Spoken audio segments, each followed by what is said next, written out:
Hola, buenas tardes. Estamos comenzando esta primera sesión de Pregúntale al científico con Fefo. Yo soy Fefo. Ojalá se unan a platicar. Aquí en los comentarios de Facebook puse el enlace de Zoom por si alguien quiere conectarse por Zoom y preguntar, hacer comentarios, lo que sea. La idea de este programa es reproducir lo que hacía en vivo en los jardines en Colima, que era pues poner una mesita con unas sillas y una taza de café y esperar a que la gente llegara y platicara de ciencia, hiciera preguntas, comentarios, expresara sus ideas y así pues pudiésemos platicar. Entonces por aquí vamos a estar un rato, ojalá se puedan unir y veamos cómo funciona esto. En el comentario de, aquí en la lista de comentarios de Facebook he puesto los datos de enlace por si se quieren conectar directamente a Zoom. Aquí los espero. Hola, ¿cómo estás? Hola, bien, ¿y tú? Bien, bien. Aquí esperando, como cuando nos íbamos al jardín, los primeros minutos, esperar a que alguien se animara. ¿Te acuerdas? Sí, sí. Y la experiencia casi siempre era que era un niño o una niña la que primero llegaba. Ajá. A ver, ahora es más difícil porque no sé si hay muchos niños, niñas viendo Facebook, pero bueno, vamos a ver qué pasa. Hola Jesús, ¿Qué tal, gracias Fefo? por Buenas tardes. conectarte. ¿Cómo estás? Bien, gracias. ¿Tú? ¿De dónde nos contactas? Nezahualcóyotl, Estado de México. De Nesa. Sí. Muy bien, muy bien. Y hay otro Jesús acá, mira nada más, el Manzanares, el buen Manzanares. ¿Cómo estás, Jesús? Bien, aquí, gusto en saludarte. Va a ser la noche Ando de en los el campo, Jesuses. mira. Ah, qué bien, ¿andas jugando golf? Ando jugando golf, no, fútbol con la Camila, mira. Ah, Ahí, qué bien, ahí me la saludas. sí. Qué padre. ¿Qué ha habido? Pues todo tranquilo, aquí esperando que alguien se una. Ya está aquí Jesús de Escobar de Nesa, Guille, que está también conectada y te acabas de conectar tú, así que a ver qué pasa. Es un experimento. Cuando lo hacía en los jardines era muy interesante porque poníamos la mesita, los anuncios y nos empezábamos a tomar un café y nadie se acercaba. Los primeros minutos estábamos ahí solos como mensos sentados, ¿no? Y curiosamente siempre era una niña o un niño el que se acercaba primero. Y ya una vez que llegaban ellos, entonces ya se dejaba venir la gente. Era interesante esa dinámica. Hoy pues vamos a ver cómo sale. Tú, Jesús, ¿cómo te enteraste? Jesús Escobar. Te sigo en Twitter y Ah, en Facebook también escuchaba lo de el ruido cuántico en la radio. eres de nuestros radioescuchas en el programa de radio, qué padre. Sí. Espero que pronto saquemos la nueva temporada. Estamos organizándonos los tiempos y todo eso, pero espero que pronto ya nos organicemos para sacarlo. Ya hace falta. Sí. ¿Y tú a qué te dedicas, Jesús? ¿Algo de ciencia? No, yo soy ingeniero en electrónica, no Sí. totalmente ciencia, Ajá. pero me gustan mucho los temas. Ah, qué Y a padre, mi qué hijo padre. también le interesa un poco, él tiene 11 años, Ajá. pero desde pequeño dice que quiere ser científico. Ah, que a todo dar. Vamos a ver si sí lo logra. Pues echándole muchas ganas y con tu apoyo seguro que sí. Seguro Sí. que sí. Por aquí también te escucha, de repente hay que estoy oyendo yo el programa ya. Aquí en Ajá. casa eres muy conocido por mi esposa y el Órale. niño. Ah, pues saludos. Muchas gracias.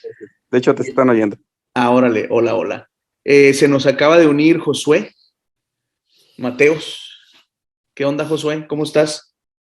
Hola, muy bien. Pues estoy aquí aplicando doctorados en Estados Unidos. Ah, mira nada más. Entonces, ¿ya Estoy en este terminaste tu proceso maestría? largo y tedioso. ¿Ya terminaste tu maestría? Estoy a punto de... Voy a Ah, acabarla felicidades. Qué bueno, en qué enero, bueno. febrero, más o menos. Qué padre, qué padre. ¿Y a qué lugares estás mandando solicitud? Ahorita acabo de mandar a Washington. Ahorita estoy aplicando otra de Washington que es Illinois Urbana. Ajá. Y voy a aplicar también a Rochester. Son las que me faltan nada más. Ajá. Apliqué a varias, también apliqué a Santa Bárbara. ¿Y qué más apliqué? Y apliqué a de California, Santa Cruz también. Pueden platicar, ¿eh? Ahí Jesús Manzanares es físico también. Él es investigador de la Universidad de Sonora, es un buen amigo.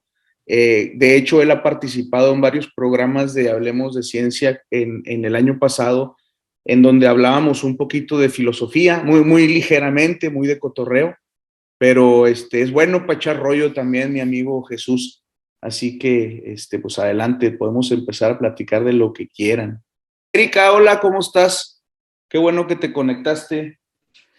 Les comentaba a Jesús que cuando empecé este programa en la calle, en los jardines, siempre nos pasaba que al inicio nos tardábamos un buen rato en que la gente se arrimara.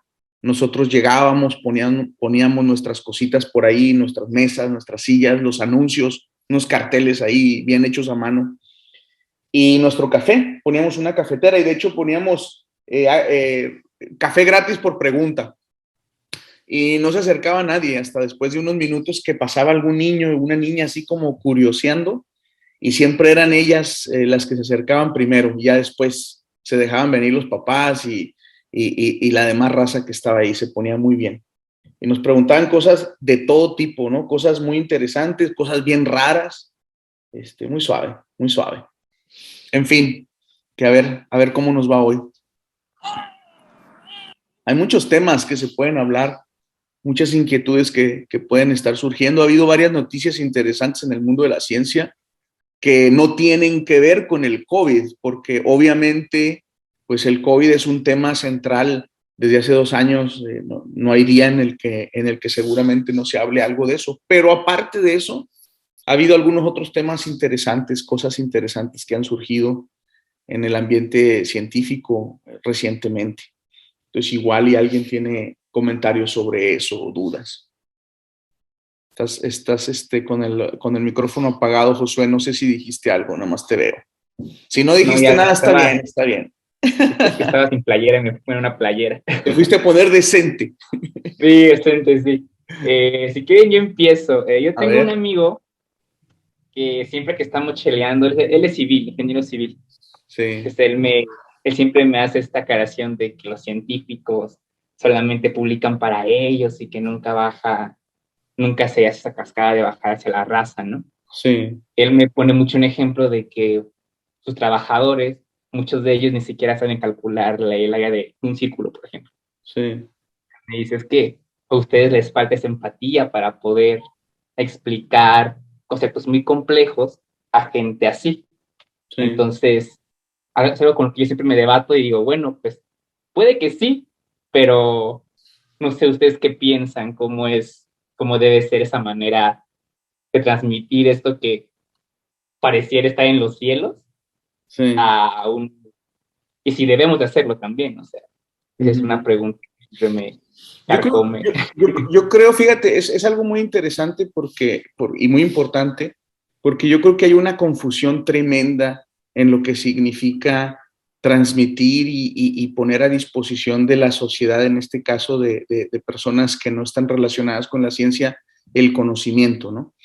Yo creo que hay una confusión en el sentido de que yo creo que lo que nosotros tenemos que lograr como sociedad y en particular como comunidad científica es incidir en que la educación sea de alto nivel para todos. Uh-huh. Y por esto lo que quiero decir no es de que sepan todo, porque eso es imposible. Yo no sé, yo soy científico y no tengo ni idea de muchas de las áreas de física, lo que están haciendo en el último momento. Y yo tengo un doctorado en física y yo hago física para vivir. Y aún así no tengo la capacidad de entender toda la información que se está generando por mis colegas en otras subdisciplinas de física. Entonces, sí, claro, creo que hay una confusión muy grande entre decir de qué sirve que se esté generando conocimiento si solo lo pueden comprender unos pocos. Ahorita podemos hablar sobre eso. Y otra es, ¿qué es lo que tendríamos que hacer para que todo el conocimiento que se genere sí sirva a la sociedad? Y bueno, pues ahí hay un montón de asegúnes, ¿no? Y de cosas, pero creo yo que en el fondo, ese es mi sentir, en el fondo lo que la comunidad científica sí debería de tener como responsabilidad y que de hecho siempre la hemos tenido y muchos de nosotros la asumimos con gracia, además, es el incidir en que la educación general cada vez sea mejor. Claro. Y por mejor quiere decir que le dé elementos a las personas para poder utilizar la información que pueden obtener, que pueden comprender y que le puedan dar un uso que ellos consideren provechoso, ¿no? Y esto desde luego incluye también cosas que no necesariamente son de utilidad. Ajá. O sea, no necesariamente todo tiene que servir para algo en el sentido estricto así utilitario, ¿no? Utilitario, claro. Ajá, o sea, puede servir para sentirte bien, por ejemplo, para sentirte emocionado, eso también es valioso y también es útil en una definición más amplia, ¿no? Entonces, la verdad es de que pues lo que yo le diría a mi amigo ingeniero civil con respecto a que sus trabajadores no saben sacar el área de un círculo, le diría, bueno, es que pues a lo mejor ellos no necesitan eso para cumplir sus labores, su trabajo para el cual tú los estás contratando, pero eso no quiere decir que por eso entonces no sea importante que otra gente sí lo sepan. O sea, es una manera muy chiquita de ver las cosas. Sí. No sé, de que hay responsabilidad por parte de la comunidad científica de dar a conocer los resultados, los conocimientos, pues eso es obvio, siempre lo hace, de hecho somos muy chismosos, publicamos nuestros resultados, etcétera, pero otra vez, quizás lo que tú estás haciendo en tu tesis de maestría no es algo que pueda ser transmitido a cualquier persona y que además esa persona le encuentre utilidad, pero tampoco tendría que serlo. Y ahí es donde hay esta pequeña o grande confusión, no sé. Sí, da la confusión. Sí. ¿Tú qué piensas? Yo, es que, pues, por ejemplo, yo ¿cómo decirlo?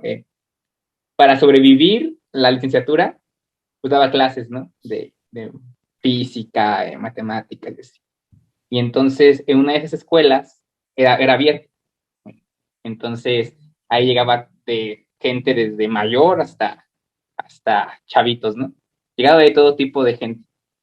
Y ahí conocí una historia de una chava, bueno, de una señora ya, que tenía una hija, pero ella se casó, pues a la antigua, ¿no? Arreglado. Después el marido le puso el cuerno, la abandonó, su familia la tachó como la quedada de la casa, le dio cáncer, ¿no? Su historia está bien rara, ¿no? Entonces, a veces sí como que te da esta sensación de tú como, si igual no es mi chamba, ¿cómo se llama? Solucionar la vida de los demás, pues sí te da como cierto, o sea, cierta, ¿cómo decirlo? Angustia. La parte empática, angustia saber que a lo mejor lo que a mí me gusta hacer, lo que me apasiona hacer, utilitariamente no resuelve problemas como más pragmáticos, ¿no? Eso sí es lo que a veces me da. Pero por otra parte, yo sé que si no hago esto, no hay otra cosa, o sea, no me visto otra cosa. Y ya que menciona esa parte de cómo un científico entra a mejorar la educación, hace poco en nuestro seminario de la maestría nos expuso un físico que se ve del Cinvestav y él se metió con su, ¿cómo se llama? ¿Consultoría? Sí. Él es consultor de diputados de ciencia. Él nos decía que su chamba como científico es solamente dar los datos de ciencia, que cierto diputado esté legislando a favor del campo, pues se le da datos científicos, ¿no? Le da el data, ¿no? Pero dice que como científico tú no tienes injerencia, porque a final de cuentas, quien decide y toma la decisión es el político. Entonces, a mí me parece algo como un poco raro el saber que de qué sirve que demos toda la información si a final de cuentas quien puede tomar o tiene el poder de hacerlo, de ejercerlo, Sirve, político. yo te diría que sirve de mucho y que entre más lo hagamos y más personas lo podamos hacer y más en cantidad lo hagamos es mejor. Porque una cosa que también es importante entender, creo yo, es de que la política aplicada, es decir, la toma de decisiones en función de la representatividad de una sociedad, no es algo necesariamente de ciencia exacta. Sí, claro. Entonces, las decisiones no las puedes tomar nada más en base al diseño de un algoritmo. Sí. Pero tener información puede ayudar a tomar una mejor decisión, aun cuando la decisión no sea la que el científico o la científica hubiese tomado. También como científicos, sobre todo pensando científicos de las áreas exactas, como nosotros, como tú, como Jesús, como yo, a veces podríamos caer en el error de pensar de que por la naturaleza de nuestros problemas y de nuestros objetos de estudio, de que todo puede ser resuelto de esa manera. Y bueno, es muy fácil saber que no, porque lo único que tienes que hacer es ver tu familia, ver tu vecindad, tus vecinos, las decisiones, cómo se toman, etcétera, y te das cuenta que no es posible, ¿no? Es ahí donde entra la riqueza de las otras áreas, ¿no? Las áreas sociales y en particular la de ciencias políticas.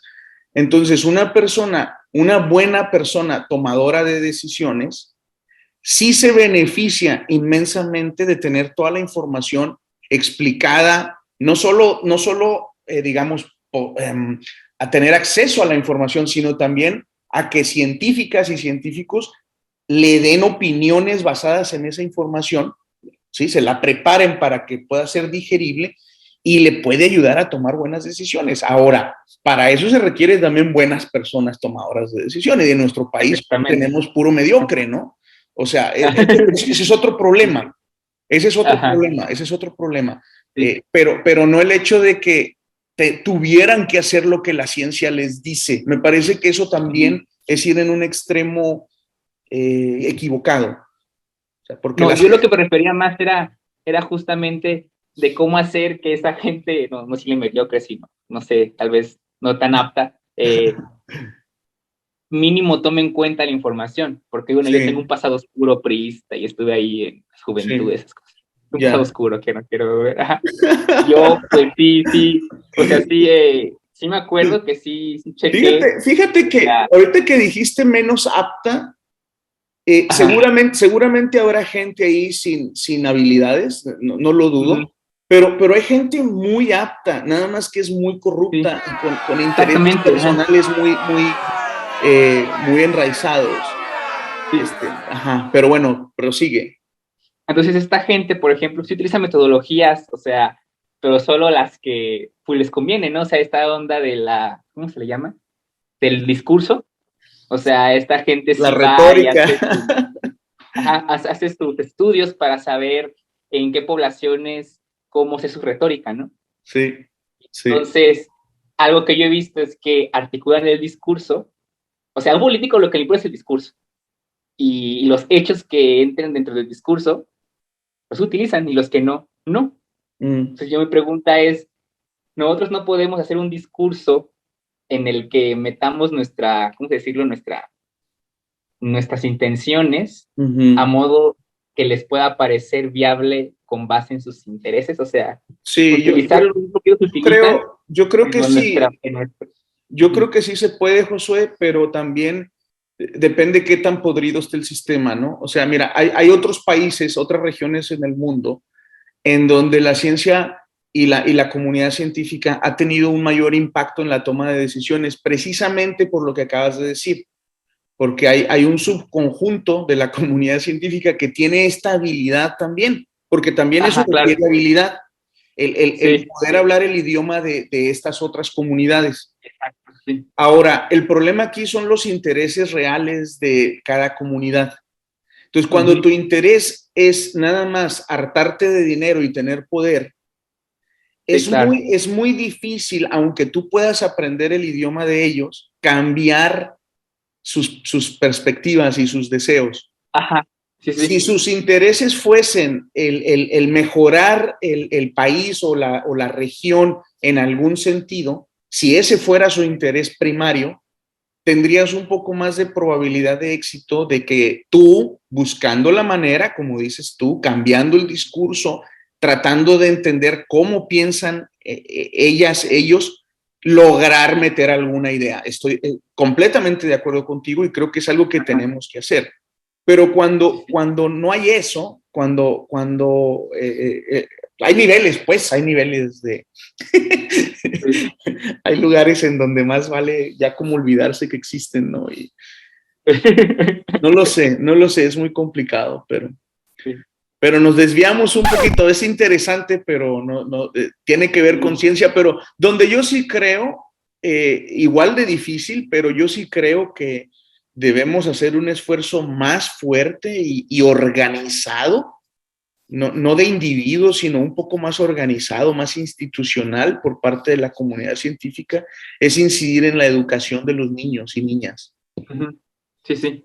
Ahí yo creo que sí podríamos tener impactos en 20, 30 años, al margen de las investigaciones científicas que tú y yo hagamos. Sí, claro. O sea, esto es algo más social y más de forma de pensar, ¿no? Si las cosas que yo hago de neutrinos y de dimensiones extras tendrán algún efecto positivo en la vida de alguna persona, o sea, pues a lo mejor va a ser con respecto a alguna persona que estudió eso también y le sirvió de algo, pero así para la sociedad mexicana, no. Si ese es tu criterio para decir que si yo sirvo de algo o no, yo soy absolutamente inútil.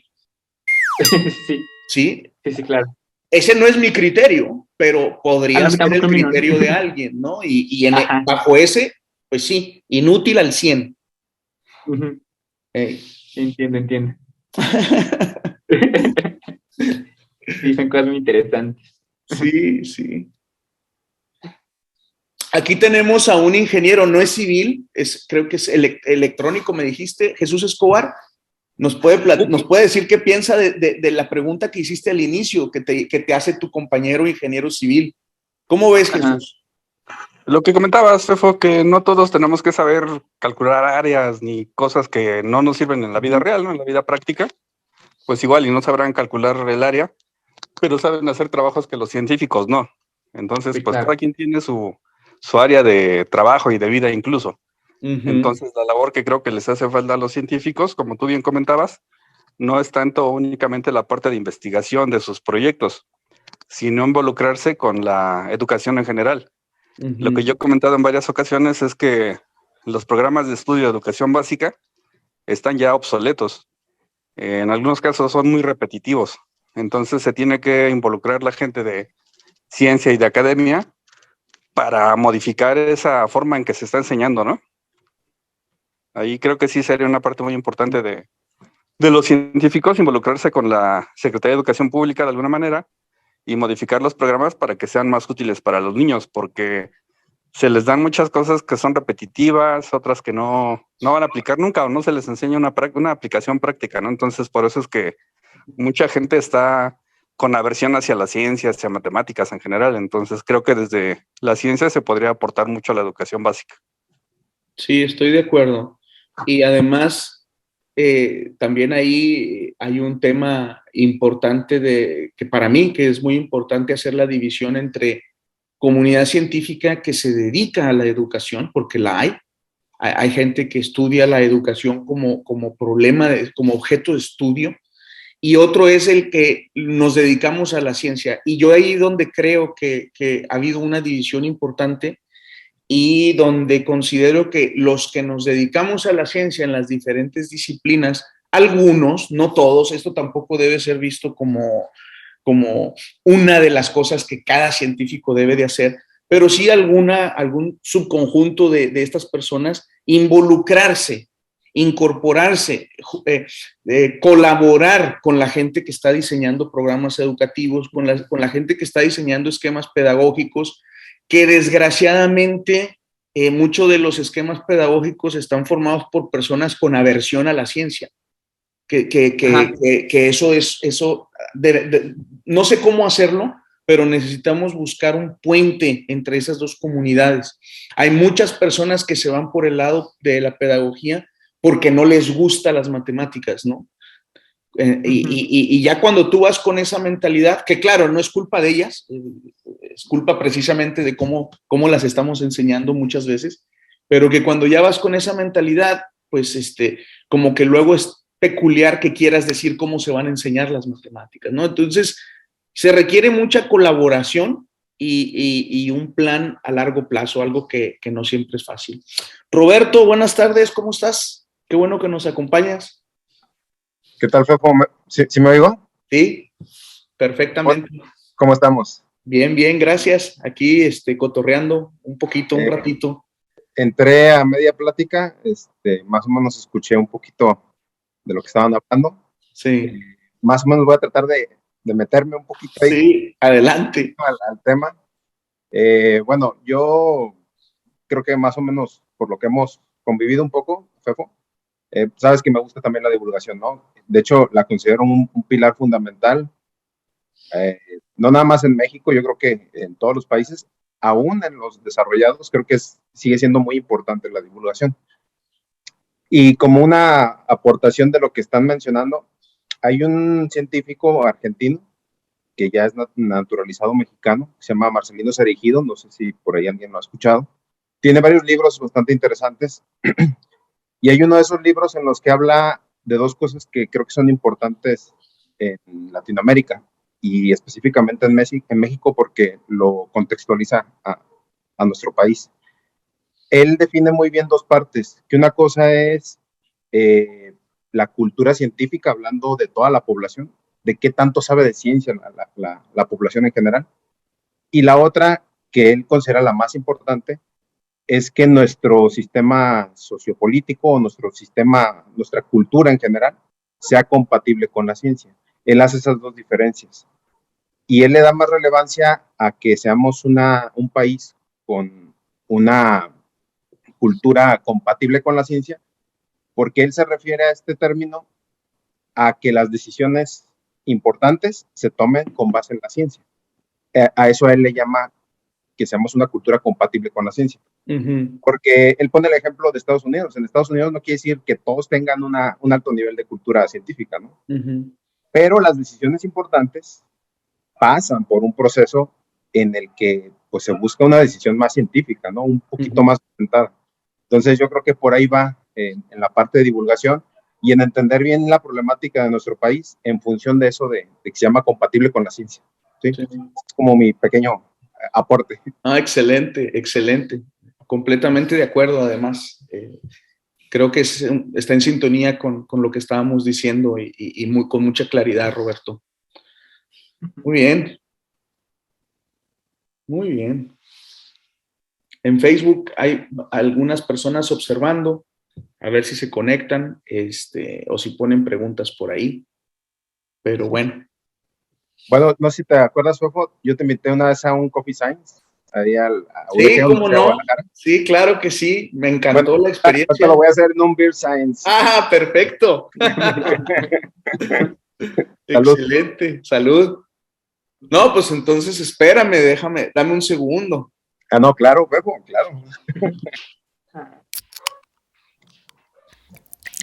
Bueno, para los que nos están escuchando, digo, no los conozco a todos, pero siempre me gusta mucho, pues, cuando tratamos de coincidir en ideas, de tratar de estructurar al menos el pensamiento, ciertas propuestas, pues, hablando y tratando de atender ciertas problemáticas. Yo soy estudiante de doctorado de la Universidad de Guadalajara. Bueno, ya casi, bueno, más bien soy egresado, ya estoy a punto de doctorarme. Yo me relacioné mucho con divulgación por los capítulos estudiantiles de la Optical Society of America y la Sociedad de Óptica y Fotónica. Y en uno de esos eventos me tocó invitar a Fefo y bueno, de ahí lo conocí. Es un excelente divulgador, Fefo. Muy entretenidas sus pláticas, sus dinámicas, todo eso. Y bueno, pues me da gusto que haya gente interesada en hablar de ciencia, ¿no? Nada más para mientras llegaba Fefo. Salud. Pues salud.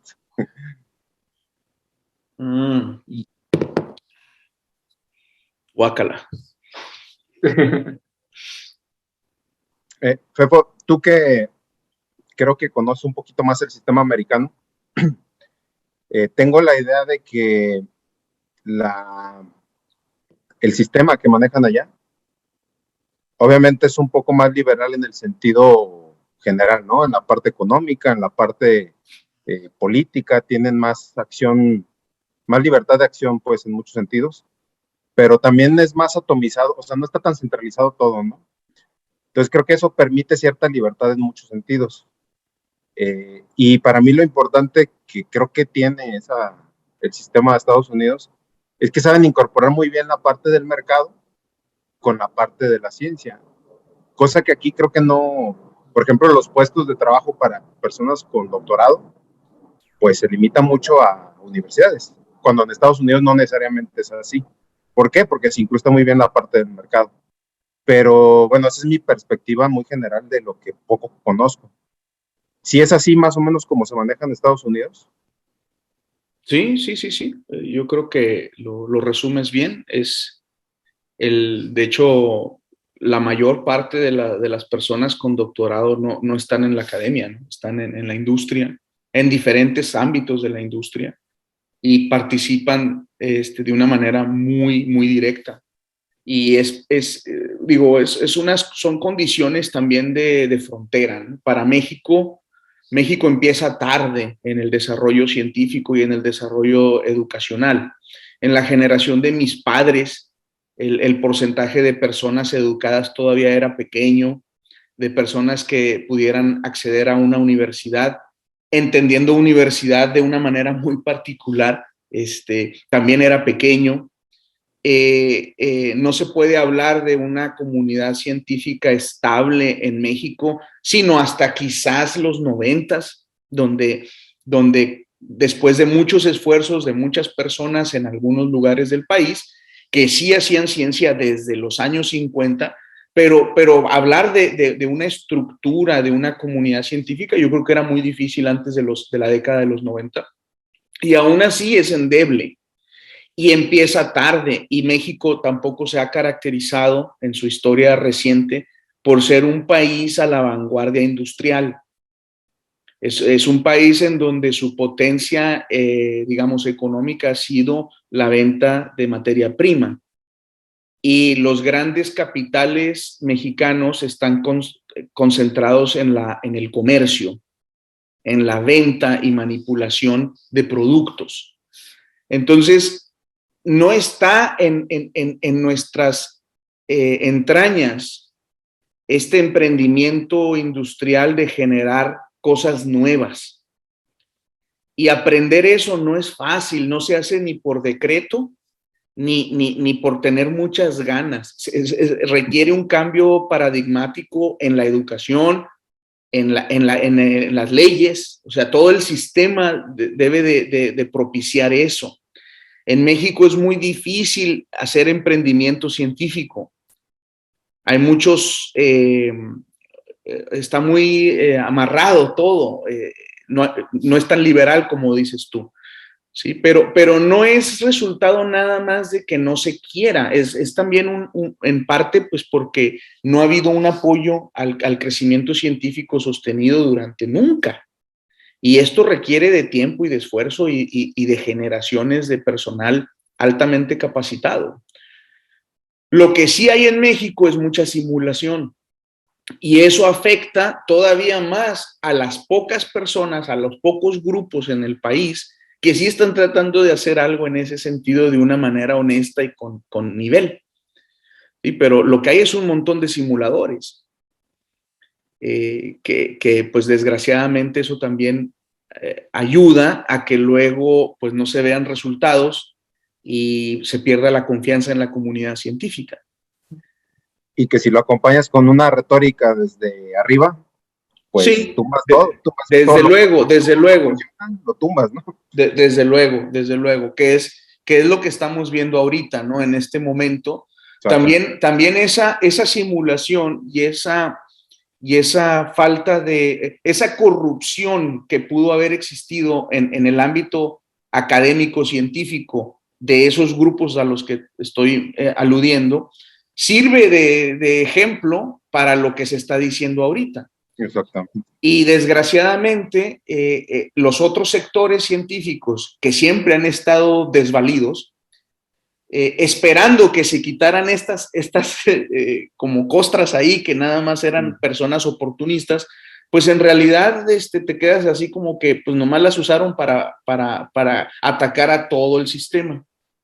Ahora, lo que es todavía más interesante desde mi perspectiva, que ya lo considero, bueno, interesante es porque no quiero decir otra palabra ahorita porque estamos en vivo, es de que muchas de las, bueno, yo personalmente conozco personas de las que estaban incrustadas en estas costras de corrupción en el mundillo académico, que ahora están en el nuevo gobierno, ¿no? O relacionadas con el nuevo gobierno. Entonces, son muy hábiles Hay una cosa que se llama, ¿cómo se llama? Creo que se llama dignidad, ¿no? Creo que me suena. Sí, como que suena, ¿no? Y estas personas, también hay otra que se llama escrúpulos.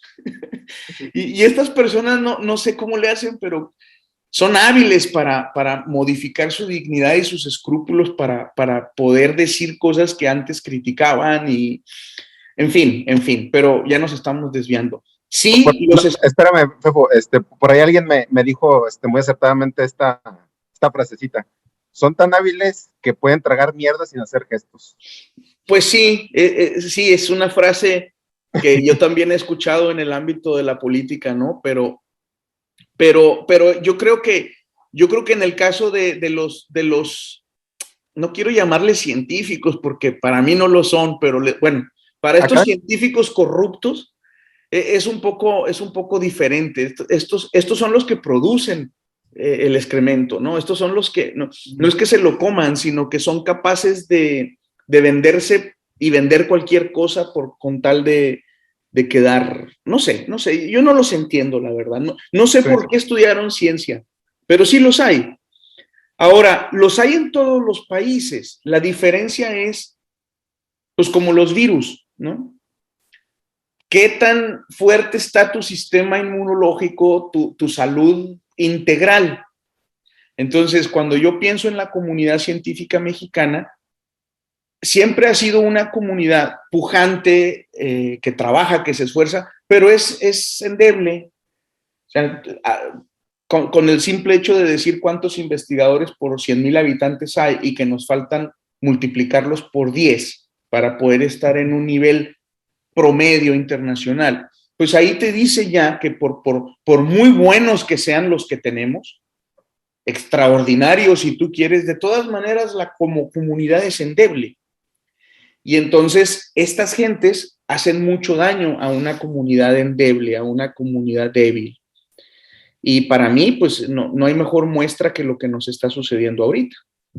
Si tú en el discurso público quieres argumentar que no vas a apoyar ya de la misma manera porque los científicos han estado abusando de los recursos, no han hecho nada o han simulado, etcétera. Existen ejemplos que puedes agarrar para justificar esos argumentos políticos, ¿no? Y de retórica. Y es fácil porque la sociedad en lo general, pues está lastimada. O sea, debemos recordar que tenemos un país en donde hay muchos problemas y el índice de pobreza es muy alto y millones de personas han sido o estuvieron completamente abandonadas todo el tiempo. Entonces, no debe de tampoco sorprendernos de que esta retórica haga eco en ellos y haga sentido, no solo eco. Se les está diciendo cosas que ellos, que si nos ponemos en lugar de ellos, tiene mucho sentido. Sí, sí. Entonces, debemos ser conscientes de eso, saber que estamos en una desventaja, estamos en una pelea injusta hacia nosotros, que no podemos ganar, y tomar una decisión de qué es lo que podemos hacer para el futuro, porque al menos el presente, definiendo presente como los próximos, no sé, 10 años, yo no veo que vaya a haber una oportunidad de crecimiento y de consolidación de nuestra comunidad científica. ¿sí? Más bien veo un declive y bueno, nosotros somos parte de esa comunidad en este momento. Bueno, al menos,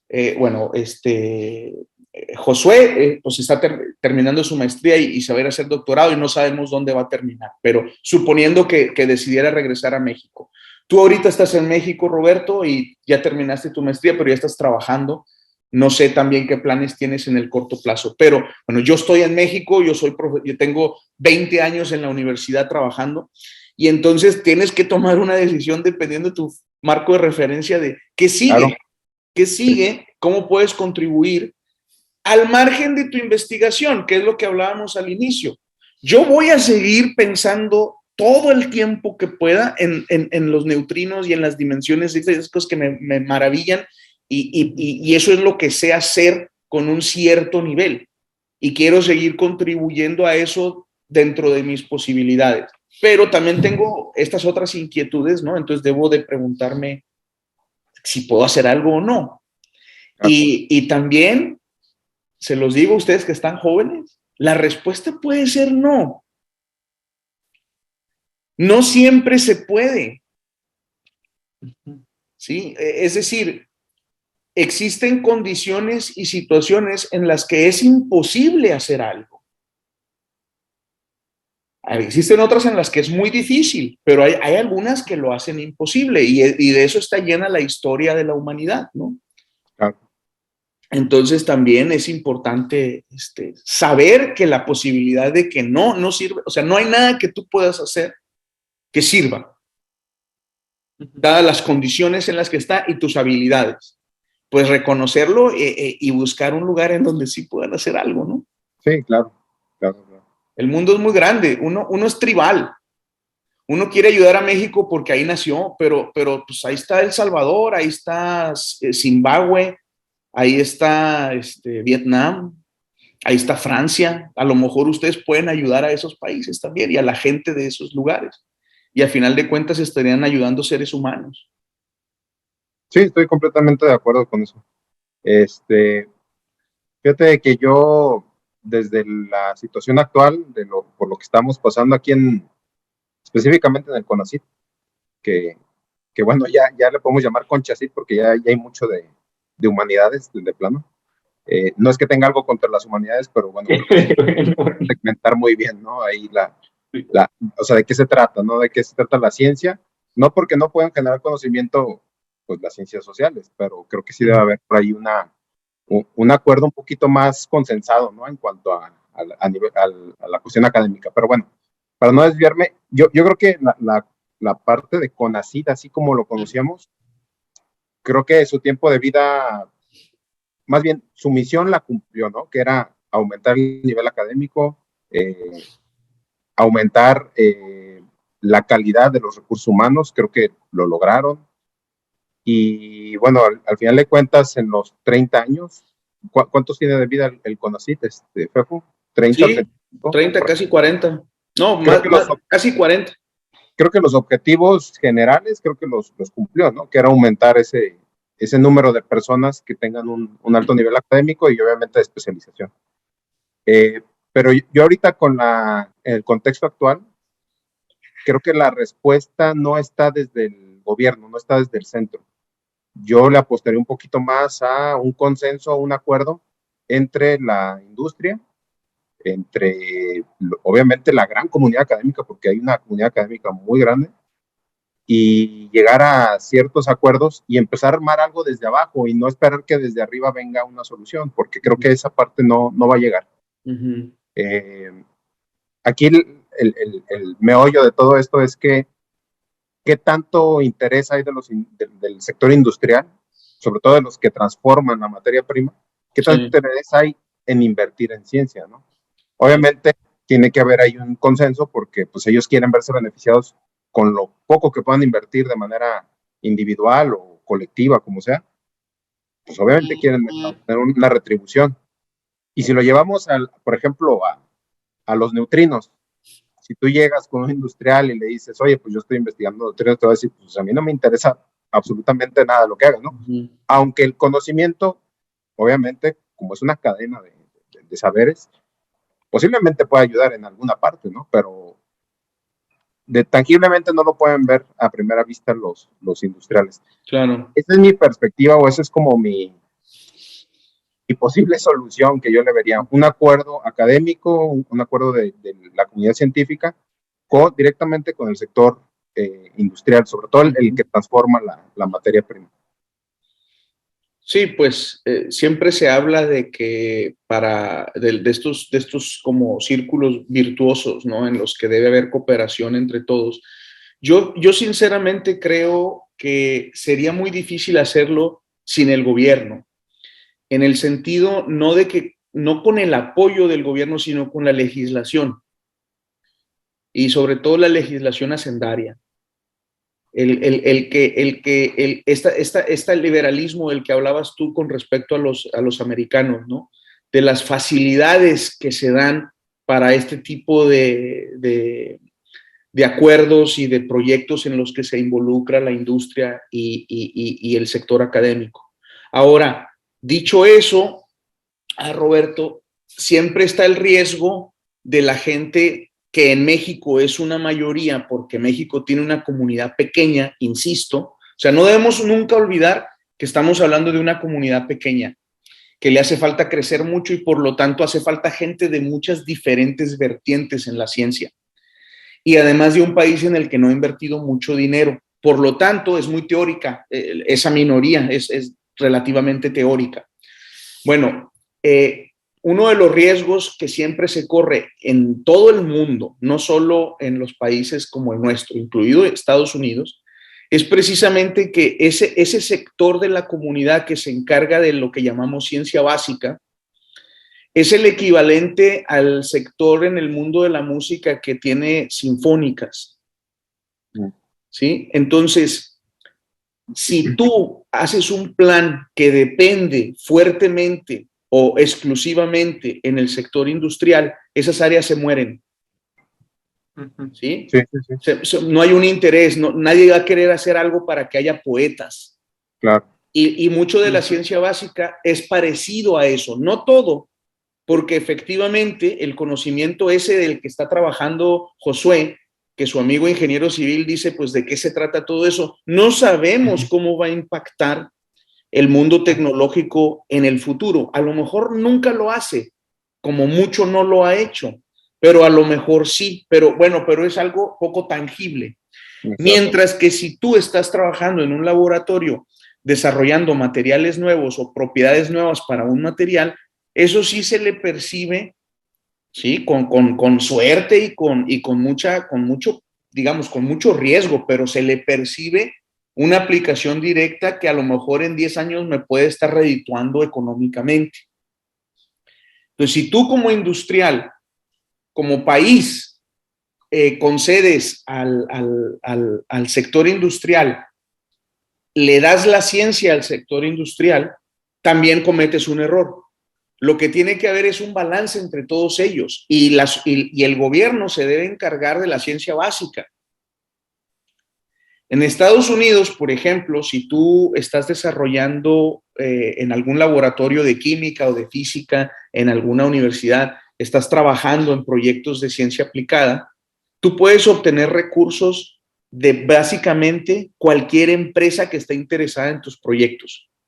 Y entonces tú inviertes mucho tiempo en educar a tus propios colaboradores y colaboradoras, estudiantes, a que sepan hablar con los industriales y van a los seminarios de los industriales y tienen reuniones con ellos y los industriales van a las universidades y hay un intercambio de recursos increíble en ese sector.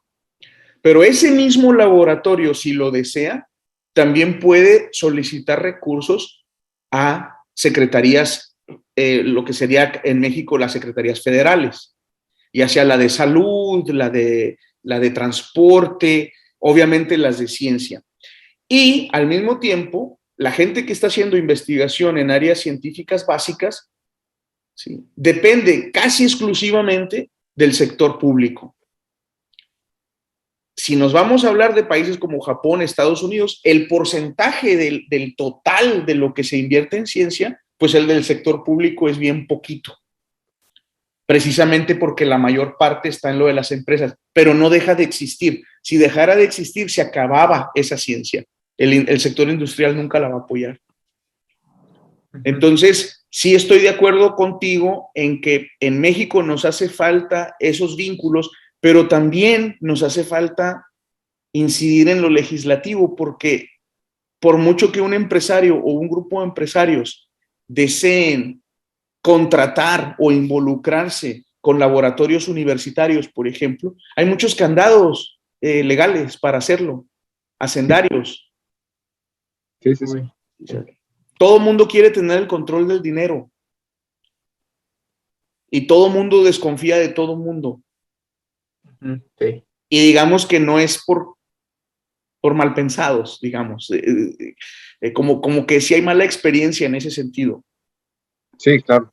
Entonces, sí, va a tener que surgir poquito a poco con algunos ejemplos, algunos casos exitosos y esperando que no se los coman los grandes, ¿no? Y esperando que los gobiernos, en este caso el de México, en algún determinado momento vea esto como algo de provecho y no como una amenaza a su no sé qué, a su poder o a sus intenciones. Bueno, yo la ventaja que vería a que hay un diálogo directo y cercano entre la comunidad académica, háblese de la pequeña comunidad científica, con los industriales o con los que generan valor agregado a los productos, ya no necesariamente los de materias primas. Sí. Es que estos diálogos, obviamente, pues no es unilateral, ¿no? Al ser un diálogo debe de haber un consenso. Y estos consensos pueden generar pequeños núcleos, quizás, de generación de ciencia a nivel, quizás todavía no a nivel de ciencia básica, porque se requiere muchísimo dinero para ciencia básica, pero sí puede haber unos destellos ahí para poder empezar a generar algo de ciencia. Y, por ejemplo, yo pienso mucho en las ciudades importantes de México, ¿no? Lo que es, bueno, hablando de estados, hablando de Jalisco, de Monterrey, quizás algunos fronterizos, que tienen mucha capacidad, muchas empresas, mucha industria, que es tecnológica al final de cuentas. Sí. Quizás ellos nos pueden dar un ejemplo o podemos tomar una pequeña iniciativa y en lugar de que el gobierno sea el que proponga, sea la sociedad y que el gobierno sea el que se incorpore, el que diga, bueno, yo termino de apoyar, ¿no? Sí. Creo que más bien era por ahí, por ese lado, no tanto entregar la ciencia a la industria, porque estoy completamente de acuerdo. Yo creo que siempre hay que hablar de equilibrios, ¿no? Debe de haber siempre diferentes voces, diferentes vertientes, Sí. para encontrar un punto medio y que sea el más apropiado, al menos desde las concepciones que tenemos actualmente, ¿no? Porque todo esto, la escala de valores, todo eso siempre se va a estar moviendo, siempre vamos a tratar de dar lo mejor, como tú lo dijiste, en cada una de nuestras áreas, y desde nuestro conocimiento vamos a tratar de dar lo mejor, pero no necesariamente que esa intención va a ser la más apropiada, ¿no? O sea, siempre debe haber un consenso. Entonces, más que nada, iba por ese lado. De acuerdo, Roberto. Josué, ¿tú dónde estás? Escuché que estabas en el extranjero. No, esto es el Potosí. Ah, ok. El Potosí. Uh-huh. Apenas voy, bueno, tengo intereses de irme para allá. Pero, Está bien. Vete. Sí. No te corro. Es que sí está un poquito complicado. Digo, realmente no hay tanta certidumbre para, sobre todo los que vamos terminando un doctorado o queriéndonos perfilar para el área de la ciencia, no hay una certidumbre tan. Al menos antes había un poquito más de certidumbre. Uh-huh. ¿No, Fefo? Sí, yo no hubiera, si cuando yo regresé no había un panorama bueno, pero al menos lo que a mí me motivaba es que veía posibilidades de hacer cosas. Uh-huh. Yo lo que le he dicho a mis estudiantes estos últimos años, este último par de años, es de que si esto hubiera sucedido, si las condiciones actuales hubiesen estado cuando me tocó a mí, yo no hubiera regresado. ¿No? Sí. No. ¿Qué es lo que dice? ¿En qué se diferencia? Cuando yo regresé, lo que yo percibí es de que había posibilidad de hacer algo. Aún con todos los problemas que había y que me fastidiaban como en términos ideológicos, el ámbito en las universidades y en particular al lugar donde yo regresé, según yo, con lo que yo podía observar, ofrecía oportunidad de hacer algo y ahorita yo no encuentro la oportunidad de hacer nada. No, Pero, no yo, sino para un joven que regresa al país. No estoy hablando para mí. ok. Estoy diciendo, si las condiciones como están hoy, si yo hubiera tenido que tomar la decisión que tomé en el 2003, en el 2022, no me hubiera regresado al país. Eso es lo que estoy diciendo. Ajá. Sí, entiendo. Pero ¿qué cambió? O sea, ¿qué fue lo que cambió? Así en específico. Ok, el hecho de cambiar para que sí. Sí, bueno, yo no sé si has estado siguiendo un poquito la situación con la ciencia en particular, pero el apoyo a las universidades claro. y en particular lo que está sucediendo en la administración científica, que pudiera parecer algo torpe, pero en el caso particular de, por ejemplo, la razón por la que yo me regresé, echa a perder o destruye algo que se estaba construyendo, al margen de todos los problemas que había, porque era posible. Ok. ¿Sí me explica? A eso me voy. Entonces, nos están llevando entre las patas a todos. No importa en qué lugar estabas tú dentro de la comunidad antes. El discurso ahorita es de que toda la comunidad estaba equivocada. Claro. ¿Ok? Y entonces se está destruyendo. Bueno, me gustaría pensar que se está destruyendo lo malo, pero se está destruyendo todo, sin importar si era bueno o era malo. Entonces, en un sistema así, yo no soy ¿cómo se puede decir? Yo no puedo apoyar un sistema así, en el que nada más hay una voz. Claro. Sí. Oye, Pepo, y peor aún, a mí siempre me da mucho temor estos, bueno, por eso estoy peleando un poquito con las cosas tan centralizadas, ¿no? Porque si está todo muy centralizado, pues entra alguien, pues más o menos, y pues nos va más o menos, ¿no? Entra alguien a dirigir con buena formación, una buena idea de lo que hay que hacer y con ganas de colaborar, de que todos participen y que se echen a dar, y pues nos va bien a todos, ¿no? Pero entra alguien que no tiene ni idea o sigue una agenda política en lugar de algo más apegado a lo que se requiere en la ciencia, pues entonces nos va del carajo a todos, ¿no? Pero algo que me preocupa aún más, digo, aunado a todo esto que acabas de mencionar, es algo que yo creo que estás totalmente en contra, que es la pseudociencia. O sea, tratar de comunicar pseudociencia con un mecanismo científico es como de lo más, no sé, me causa bastante repulsión. Sí. Por decirlo amablemente, ¿no? Sí. Sí, no, completamente de acuerdo. Y ahí ya es otro.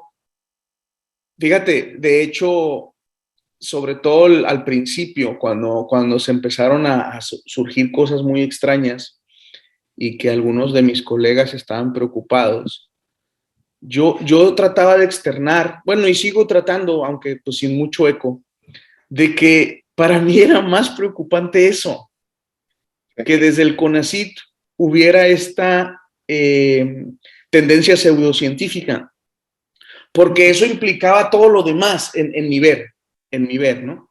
Sí. Y sí, eso es bien lamentable y yo ya no sé qué pensar. O sea, también de alguna manera es un poquito de un balde de agua fría en términos de lo que somos como comunidad. Regreso a eso. Es decir, somos una comunidad que está dispuesta a aceptar eso y que se acomoda a lo que venga, porque pues, o muy resentida en algunos casos, ¿sí? Porque obviamente nuestra comunidad tiene problemas, hay un centralismo también académico, ¿sí? Hay un resentimiento de muchas personas con respecto a cómo se han hecho las cosas antes. Válido, hay algunas cosas válidas dentro de todos estos argumentos y que se intentó cambiar y que se debe de luchar y se debe de tratar de mejorar, que de hecho muchos pensábamos que se iba a poder hacer.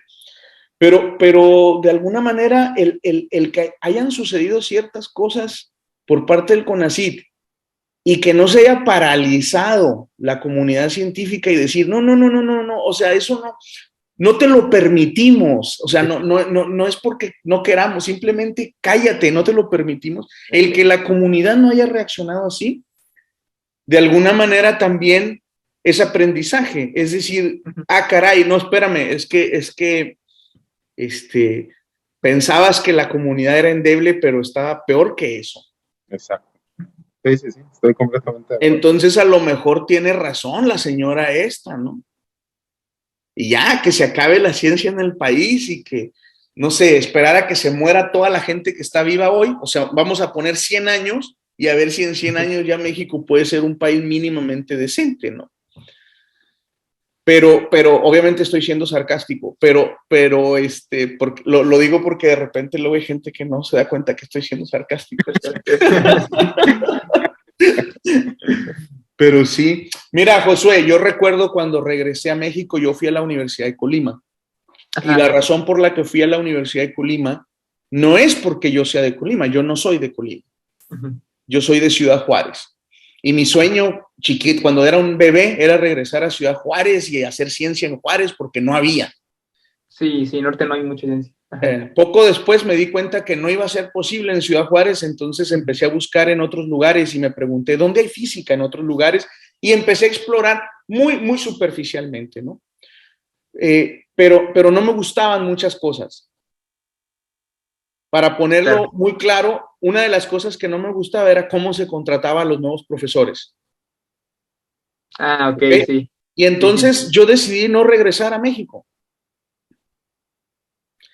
Y por azares del destino, surge una posibilidad en Colima en donde no había carrera de física ni de matemáticas. O sea, no existían las carreras. Había ciencia en áreas biomédicas, en vulcanología, en áreas biológicas, en química, también obviamente en las áreas sociales, economía, ciencias sociales, ciencias políticas, en educación, pero en el área de física y matemáticas no existía nada. Bueno, pues yo quería regresar al país, ya había decidido que no y me había dolido. Yo de alguna manera yo siempre pensé que iba a vivir en México. Entonces, cuando surge la oportunidad de Colima, lo que yo pienso es, bueno, sí es verdad, no hay nada. Otra vez, donde digo nada, me refiero a física y matemáticas. Había mucho, pero en física y matemáticas no había nada. No hay nada, lo cual está canijo, porque yo apenas voy empezando mi carrera científica, estaba en mi primer postdoc. Ajá. Dije, pero por otro lado, pues no hay nada, o sea, puedo empezar de cero. Hacer algo, claro. ¿Sí? Entonces, junto con un grupo de colegas, analizamos la situación y decidimos intentarlo. Pero cuando yo llegué a Colima, yo ya traía en mi mente una meta. Dije, si en un cierto número de años, me puse 5 años como tope, no suceden ciertas cosas, yo busco irme de aquí. Ok. Porque yo estoy dispuesto a intentar hacer cosas y contribuir, pero no ir a arruinar mi vida académica. Sí, no ir a suicidarse, ¿no? Bueno, pues la verdad es de que para mi fortuna, o sea, en la Universidad de Colima, y digo en la Universidad de Colima porque esto no tuvo que ver con la ciudad ni con el estado, sino en la universidad, se dieron las condiciones que nos permitieron hacer esas cosas y más. Y entonces, pequeñito, o sea, nosotros hemos hecho cosas muy pequeñitas, pero son las cosas que queríamos hacer y las hemos estado tratando de hacer muy honestamente y con un rigor académico que nosotros consideramos es necesario en algo científico, incluyendo la parte de la administración, que muchas veces, sobre todo al inicio, se contraponía con cómo las cosas lo hacían la misma institución, pero nos permitieron hacerlas. Sí.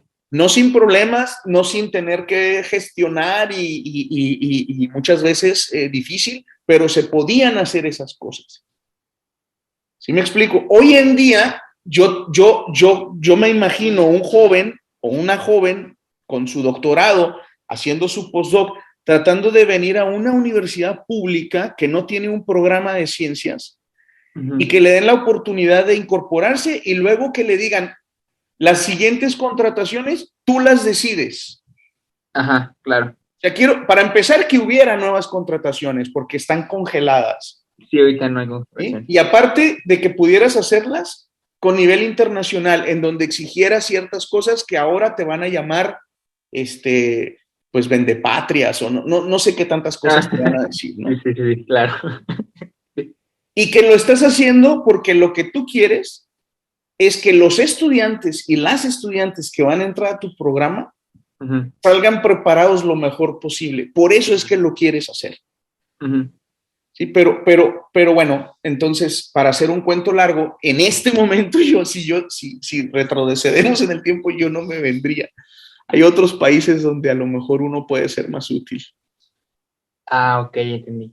Y, por ejemplo, uno cuando se mete a ver aquí con quién trabaja y todas las cosas que uno tiene que ver cuando se quiere ir, pues se ve mucho, o sea, a mí me sorprende mucho la cantidad de gente, no sé, de India que hay, por ejemplo, Sí. últimamente de Brasil, que son, pues a lo mejor no paralelos a nosotros, pero sí son más o menos, esperaría que estuviéramos igual o mejor que esos países, ¿no? ¿Por qué aquí no pasa eso y allá sí? ¿Tienes alguna respuesta al respecto o de plano no hay o nada más es algo? Bueno, con respecto, son muy diferentes los dos casos. India ya tiene décadas en las que ha invertido mucho dinero. India es un país enorme, en términos de extensión territorial, pero sobre todo en términos de población. Y hay muchas Indias dentro de la India, ¿no? Claro. Y bueno, ya tiene varias décadas invirtiendo mucho dinero en educación y en ciencia para ciertos sectores, lo cual es un problema, desde luego, genera contribuye a ciertos sectores de desigualdad, etcétera, pero lo ha hecho. Sí. Y desde hace más de 10 años, la India ha sido un hub de programadores y de gente relacionada con tecnología computacional. Entonces, ellos han formado un esquema de que el gobierno mandaba a muchos estudiantes a estudiar a Estados Unidos. Luego descubrieron que en Estados Unidos no es necesario que les pagues. ¿Sí? Estados Unidos le paga a sus estudiantes claro, de grado, y entonces empezó a hacer una cadena. Claro. ¿Sí? Que impulsada también oficialmente por India, no solo por las personas, y entonces eso generó eso. De tal modo que, bueno, pues ya la India, o sea, yo no estoy de acuerdo en que estamos más o menos iguales, o sea, la India tiene programa espacial, ha lanzado cohetes, la India tiene matemáticos y físicos, premios Nobel. Sí, claro. O sea, yo no yo me refería que mucho a la parte estamos social, ¿no? Como la parte de que ahí también hay mucha pobreza y todas esas cosas que... Sí, pero sí, bueno, ok, está bien, pero creo que hay más tradición bueno, que con nosotros, ¿no? Sí. Y hay más gente, pero bueno, sí, efectivamente es un país que tiene muchos problemas sociales también, desde luego, pero también, bueno, así es como lo entiendo yo. En el caso de Brasil es más reciente.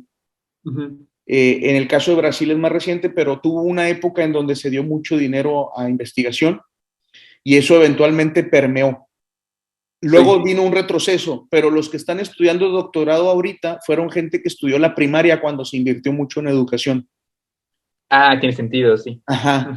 Y entonces esperemos que el retroceso que hubo en términos del apoyo a la ciencia, están teniendo dificultades también, pues esperemos que sea algo pasajero. Vamos a ver qué pasa, ¿no? Pero, por ejemplo, de toda Latinoamérica, Brasil es el país que hasta donde tengo entendido, es el que más ha invertido y que tiene más centros de experimentación, es decir, laboratorios, facilities, donde hay ciencia experimental. que es uno de los enormes problemas con los países en desarrollo, como México, en sus momentos. Sí, sí. Que México ya no debería decir eso, pero científicamente así lo es todavía. La ciencia es tan cara, aparentemente tan cara, en realidad es más caro no hacerla, pero eso lo podemos dejar para el próximo domingo. Sí, sí. Que lo más fácil es tener gente teórica. Sí, claro. Ajá. ¿Sí? Entonces, de eso sí tenemos un montón, que tampoco tenemos o sea, también Brasil y Argentina nos ganan en eso. Sí, Sí, porque así tenemos mucha teórica y básicamente es lo que hacemos, básicamente digo, porque obviamente hay grupos experimentales, pero no está consolidado en el país la ciencia experimental como tal, pero tampoco nuestros teóricos, pues hace falta más consolidar. sí, Entonces Brasil, yo creo que es un resultado de esa época en donde se pusieron las pilas y trataron de mejorar la educación. Hubo una época, hace aproximadamente 15 años, que yo recuerdo que me llamaba mucho la atención, que hubo una ley que desgraciadamente luego quitaron por cuestiones un poquito más ideológicas, pero hubo una ley en donde para que tú pudieras dar clases de biología a nivel preparatoria en Brasil, tenías que tener mínimo licenciatura en biología, sí, tenías que tener una especialidad pedagógica, ¿sí? Pero claro. no podías pararte frente a un grupo a dar clases de biología si no tenías mínimo una licenciatura en biología. Ajá, claro. Para mí era así como un ejemplo, o sea, era como, al final se Debe dieron ser. cuenta alguien en Latinoamérica Sí. que por ahí es el asunto, ¿no? Ajá. Creo que luego le dieron marcha atrás, creo. Te lo Sí, sí. verifico para la próxima. Ajá. Eh, Sí, sí, sí. pero bueno, salud. Oye, Fefo, una pregunta muy especial para ti porque, digo, tienes más recorrido en esto. Eh, obviamente conoces más gente. De todas estas charlas que has hecho, de todos los esfuerzos de divulgación, eh, obviamente desde que empezó también lo de pues, esta nueva administración, yo creo que muchos han intentado hacer ciertos diálogos que es de donde sale todo, ¿no? Donde empieza a surgir todo. ¿Hay algo que tú creas que va agarrando más o menos camino? ¿O esa es la intención, darle un camino, darle una primera, no sé, un primer sendero que hay que empezar a caminar para ver si llegamos a algo? De todo lo que has hecho, este tipo de enlaces y todo eso, ¿hay algo que tú consideres que sea rescatable de todo esto?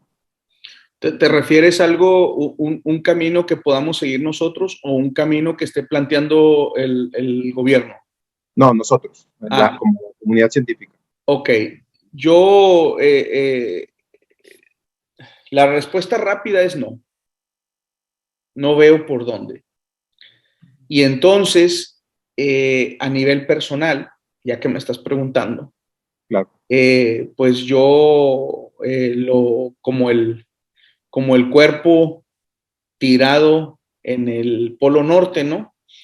Toda la sangre deja que se pierdan las extremidades y se va al corazón para tratar de mantener vivo el mayor tiempo posible. Entonces, yo no veo ninguna dirección, ningún camino en este momento y lo digo con mucho pesar. Y entonces yo estoy tratando de hacer lo que puedo con mis estudiantes en mi universidad, con mis colaboradores y tratar de no, de mantener eso lo más firme que se pueda, a ver si sobrevive el huracán. Pero me gustaría decirte otra cosa, de verdad que me gustaría porque lo he pensado mucho, he platicado mucho, he intentado ver qué podemos hacer y ahorita mi conclusión es esa.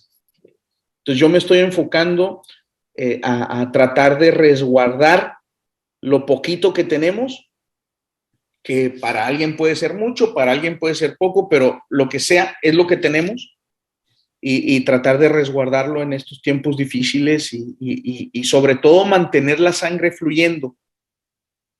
Y para mí la sangre fluyendo significa poder lograr que durante estos tiempos difíciles sigan formándose personas independientemente de la situación. Ya en términos más personales, ya ahora sí que solo le importan a Fefo y nadie más, pues es mi investigación. ¿Sí? Yo trato de seguir vigente, sigo trabajando con diferentes colegas y trato de, disfruto mucho esa parte de mi trabajo, es algo muy íntimo, aun cuando estoy colaborando, no deja de ser algo muy íntimo y pues eso yo lo sigo haciendo, ¿no? Pero bueno, eso es lo que te puedo contestar. Ok. Lo que pasa es que yo siempre tenía una inquietud, siempre, digo, como te habrás dado cuenta, soy mucho de organizarnos desde abajo para comenzar a levantar cosas, ¿no? En este mismo sentido, eh, atendiendo pues tu trayectoria, por así llamarlo, pues creo que conoces a bastante gente a nivel de ciencia en todo el país. Eh, por ejemplo, ¿no ves como posible que se pueda hacer un tipo de grupo, asociación civil, algo parecido, donde el único objetivo sea la divulgación de la ciencia en niveles muy estratégicos? Por ejemplo, algo que tú comentabas, ¿no? ¿Cuántos de los científicos mexicanos cabildean? Van y hablan frente a los políticos, lo que sea, ¿no? Pero que vayan y hablen. Obviamente el sector más de bajo nivel académico, que serían los niños, para mí es lo más productivo que puedes hacer, hacer divulgación para niños, porque es increíble los pequeños detalles que les pueden llamar la atención y eso les despierta el ratoncito, ¿no? Les empieza a caminar la ardilla.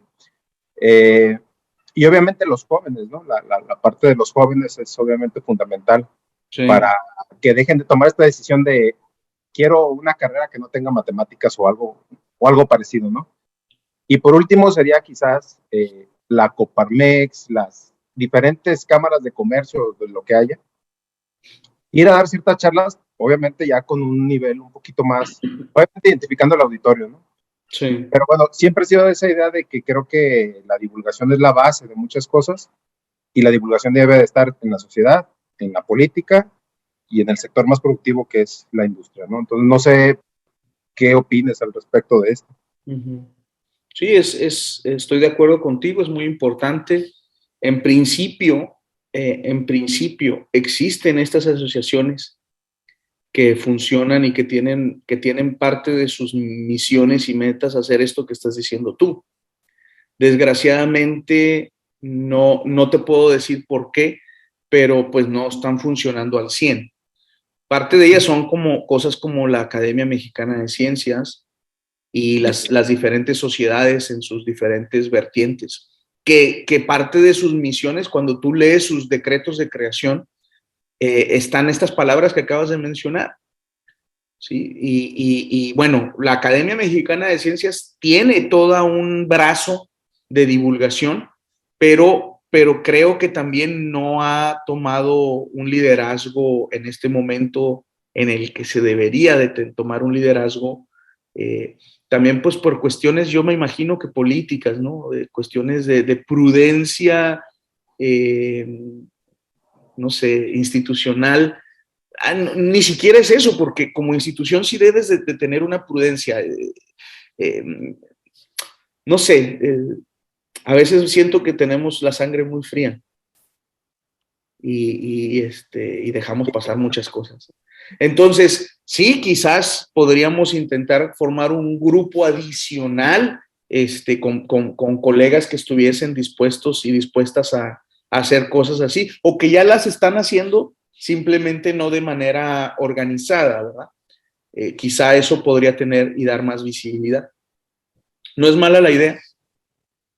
Por ejemplo, yo partiría de lo más básico y, por ejemplo, leyendo un poquito de historia, no sé si te has dado cuenta que toda la región de Occidente es Occidente, o sea, sí tiene su porqué el Occidente, ¿no? Está bastante separado del centro en muchos sentidos. Institucionalmente es lo que pues, más se puede notar, La UNAM, por ejemplo, está presente casi en cualquier universidad de todo el país, ¿no? Tiene un pequeño núcleo, un pequeño centro.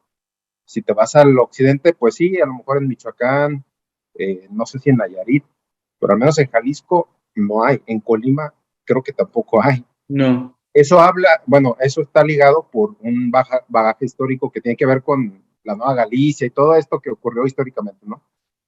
Pero no me parece mala idea unir fuerzas, hablando de este nivel académico y científico, en que el occidente haga su propio, tome como su propia iniciativa, ¿no? Ujú. Creo que sí hay ciertas cosas en común y hay mucha cercanía en muchos sentidos que nos pueden hacer como fuertes como comunidad. No tanto desde gobierno, sino como comunidad nos pueden quizás fortalecer. Pero bueno, es simplemente una opinión. Ahí sí, Está bien. estoy hablando muy aire, ¿no? Está bien, de eso se trata. De eso se trata. Sí. Muy bien.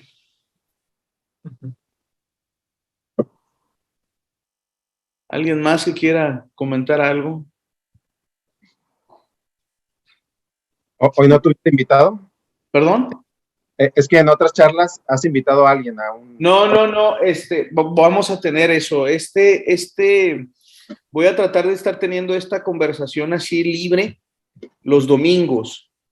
Está basada en un programa que tenía yo hace algunos años que se llamaba Pregúntale al científico, que consistía en que me iba a los jardines de Colima y ponía una mesita y una silla con una cafetera y yo me sentaba ahí y ponía una cartulina, ¿no? De pregúntale al científico y esperaba que se arrimara a alguien y de repente empezábamos a platicar y ese hacía la bolita, ¿no? Entonces lo tuve que suspender y un par de años antes de la pandemia, por cuestión, no me alcanzaba el tiempo y lo suspendí. Era una de las cosas que hacía así los domingos y pues decidí darme un break. Y cuando lo iba a retomar vino la pandemia.